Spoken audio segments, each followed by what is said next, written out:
भविष्य की दुनिया में मानव सभ्यता को परमाणु युद्ध ने नष्ट कर दिया और परमाणु विकिरण पूरे पृथ्वी तक फैल गया। अंतरिक्ष स्टेशन पर मौजूद अंतरिक्ष यात्री मानव सभ्यता की अंतिम उम्मीद बने। इसके बाद 12 देशों के अंतरिक्ष स्टेशन मिलकर अर्क नामक स्पेस स्टेशन का गठन किया गया। मनुष्य को फिर से पृथ्वी पर रहने के लिए 100 साल और इंतजार करना होगा। उनके लिए पृथ्वी एक सपना है, अंतरिक्ष ही वास्तविकता है। जब मनुष्य अंतरिक्ष में सताए जाने के बाद 97 वर्ष बीत चुके थे तो आर्क अंतरिक्ष स्टेशन में समस्या आ गई। बचे हुए ऑक्सीजन से केवल 3 महीने तक जीवन बनाए रखा जा सकता था। मानव सभ्यता का अस्तित्व संकट में था।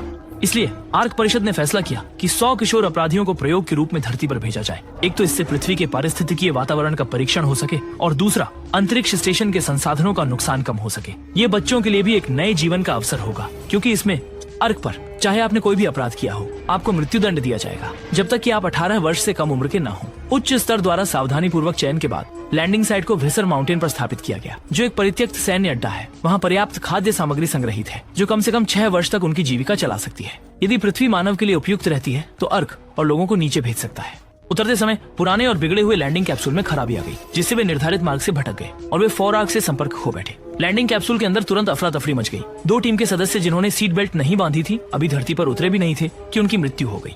बचे हुए 98 लोग सफलतापूर्वक उतरे। उनके हाथ में जीवन निगरानी कंगन उनके जीवित रहने का एकमात्र प्रमाण था। जैसे ही वे जहाज का दरवाजा खोलते हैं, हरी भरी वनस्पतियां उनकी आंखों के सामने आती हैं। तेज धूप और ताजा हवा उन बच्चों को जो आर्क पर पले बड़े थे